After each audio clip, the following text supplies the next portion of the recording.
Allison, what's up? I'm so glad you're with me. Thanks, me too. Oh, you got a great story. I can't wait for everybody to hear it. But for those who don't know who you are and what you do, why don't you just do a quick intro? Sure. I live in Washington State in the US, so Northwest, and This a is little, Northwest Day, I think, right? This is like Oregon, yep, Washington. Yeah, so pretty. Everybody should visit.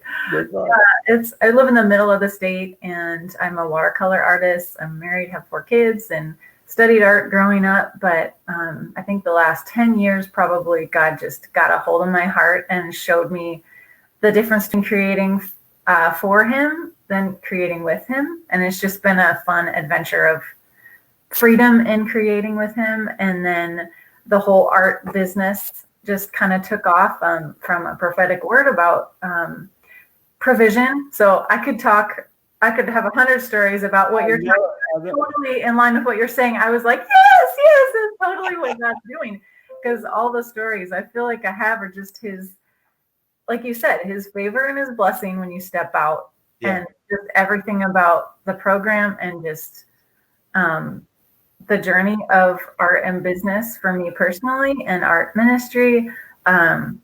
Just has been all about His provision. And even when I mishear Him or do something, I realize it afterwards that wasn't what He was trying to get me to do, or whatever. If I misheard Him, He still just is so faithful to turn that around every time and still show up and provide. And I just love what you were saying. And I just want to honor you and thank you for what you do, because I was just having this picture while you were talking. You talk so much about seeds and planting seeds and cultivating, um, and it's just amazing, all the seeds that are planted in this group, and it feels like a garden. It really feels like Created to Thrive is a garden of His kids, and we just grow in that community. There's nothing better. We were meant to grow in community, and you just lead that so well, but champion people's connections with each other and partnerships. And it's not a one-man show, and you're so humble and gracious about that. And I feel like that's just fertile soil for everybody to grow and thrive. It's amazing. So You're gonna thank you. get me all verklempt now. I'm like, oh, I can't talk anymore. Well, thank you. I mean, that means a lot. For those people that don't know, I am a big gardener, and so I think that Oh, yeah. gardening theme, God speaks to me like the planting seeds and the weaving people together, and all of that as our creative process comes through our life. So, thank you for that. That means a lot. You dropped some big truth bombs that I want to kind of roll the tape back a little bit, because you talked about two things: going from creating for God to creating with God, and then also this concept of God's provision in your life and how that started to flow. So kind of walk us through that transition, because that's been a big part of your story. Mm-hmm. Well, I think started with someone you work with a few years ago. I read a book by Teresa Dedman about Born to Create, and so that kind of started me on that journey of waking up to creating with God, and really just seeing all the places that He could work into with creativity in the church and ministry, everywhere you go, like part of your life, and that I was created to create with Him, that everyone was born creative, but I felt the calling that He put in me just be pulled out, or I guess ignited by that.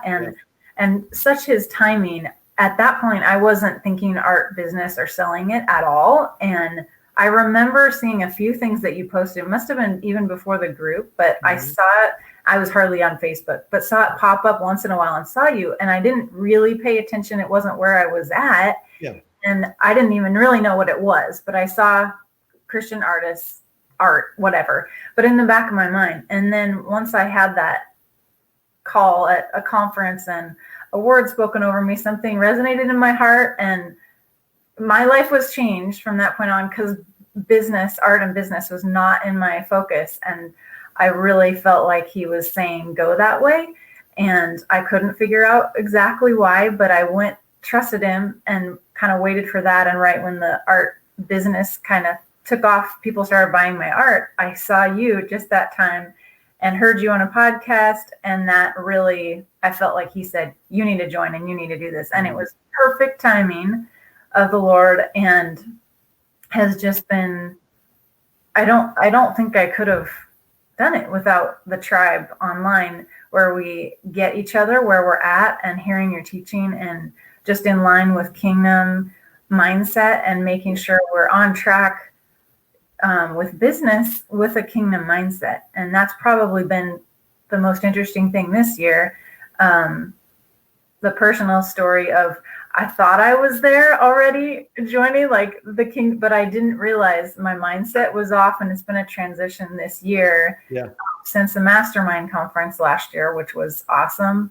And those small groups where there was really breakthrough with the great ladies that I was with, and the speakers just clarifying and realizing how I separated art ministry from business and art, thinking I just like I could create with God, and I knew that, but then there was the business part, and I knew he wanted me to do that, but I just hadn't seen it all. Right, bringing it all together, right, is one thing. Yeah. Right. And I think you talk about that, and I'd heard it all year, but it's just, we're all in a process. That's what I love about the program going on as long as you need to, because he doesn't just, you don't get something one time. It takes transformation. And so that's just been my journey this year. And it's just been amazing and freeing and cool to look back and see all the open doors and people and connections, and like through the sales of opportunities to talk about the Lord or minister to people that I would not have had if it weren't the business side of things. And so that's just been really amazing. And to be able to, I'm so excited about it. I want to share with everybody. You were doing the Q&A the other day, and I heard someone asking a question like that, and I thought, oh, I want to talk to them about that, because I just want that. I know that. Anyway, yeah. So I don't know. It's so funny. Tanya and I were talking the other day. We're like, March seems like a million years away. I mean, all the COVID stuff and all this kind of thing. But I was just going to mention, as you're talking about the conference, people are, we're having the Thriving Christian Artists Conference and Mastermind March 4th, 5th, and 6th. When you buy that yearly ticket or buy that yearly membership to the mentoring program or lifetime this year, you get a free ticket to that. And you mentioned Teresa Dedman, who's a friend of mine and loved the book that she wrote, and others. She's going to be one of the speakers, as well as so many of my other friends in ministry. So it's going to be a great weekend. That it'll be virtual this year, but it'll be the same feel and great stuff. But I love what you're talking about this idea of bringing these silos that we've all lived in, together, because I think that's really when you start to see the favor of God and the kind of the momentum, if you will, start to speak, start to happen in your life, where you're bringing your art and your business and ministry. Did you have any, like, when you started feeling like, okay, God's called me to the business, to have an art business, did you have any business experience before? Or was that like totally out of left field and kind of freaked you out? Or have you navigated that? Totally out of left field, all in faith. And my husband is an engineer, and he helped with a lot of the bookkeeping and the website. And I mean, to be honest, it felt like a bumpy road at the beginning, and so much work. It's not like, I love a lot of details. I mean, it is. Yeah. It was so much more work than I imagined. If I didn't have that call from him, I would have given up a long time ago, because it's hard. But when he's made you for something, then it's worth any price. But it was a bumpy road, and learning tech and the curve of that. And it's so great to learn that in community here. And there's no stupid question. And the mastermind calls have been also amazing for that, and encouragement. And it's just been amazing. I love that. I love that you're just celebrating the community, because that really, I think, for anybody that's watching right now, that is part of the secret sauce. I think a big part of the secret sauce of Created to Thrive. You can get information anywhere on just about anything you want, but to have somebody that will walk with you, and a community that will walk with you and support you along that journey, that's a whole nother thing. And free Facebook groups out there, great. But the thing about, Created to Thrive, I think, is that as you're saying, Allison, we're all moving in the same direction. We're all trying to see God do the same sort of things in our life. There's just a really powerful dynamic that happens in your life when you lean into that. So as you're sitting there, you're this incredible. I just love hearing your story. I know there are folks out there that are continuing to be on the fence, or they're like, man, I really resonate with what Allison's saying. What would you say to them as they consider making their decision to become a part of the community this year? I think like the other friends have said already, but it's an investment. It's not losing anything or sacrificing anything. With eternal perspective, if he's called you to it, then he will provide, and you just can't lose. And especially this year in COVID, I don't think without that mastermind conference and all your art summit speakers and the momentum of that positivity and expecting God to come through, I don't think I would have seen all the favor and provision this year without believing he was going to come through in a new way, because that's countercultural.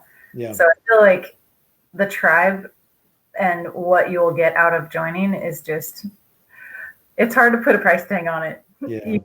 And so you'll never be the same. And it's right where you need to be. If you were created to create in the kingdom, then this is the right place. That's awesome. I just think, as you were talking, I felt just the Lord kind of showed me this picture of refreshing, that when you're in community, because the Bible says he who refreshes others will himself be refreshed. And I think that's a mark of Created to Thrive, is that there's this atmosphere of refreshing, that even though COVID's going on this year, even though all this craziness back and forth with the economy and elections and all that sort of stuff, there's an atmosphere of refreshing where people are speaking into each other, encouraging one another. You realize that, hey, the kingdom is always on.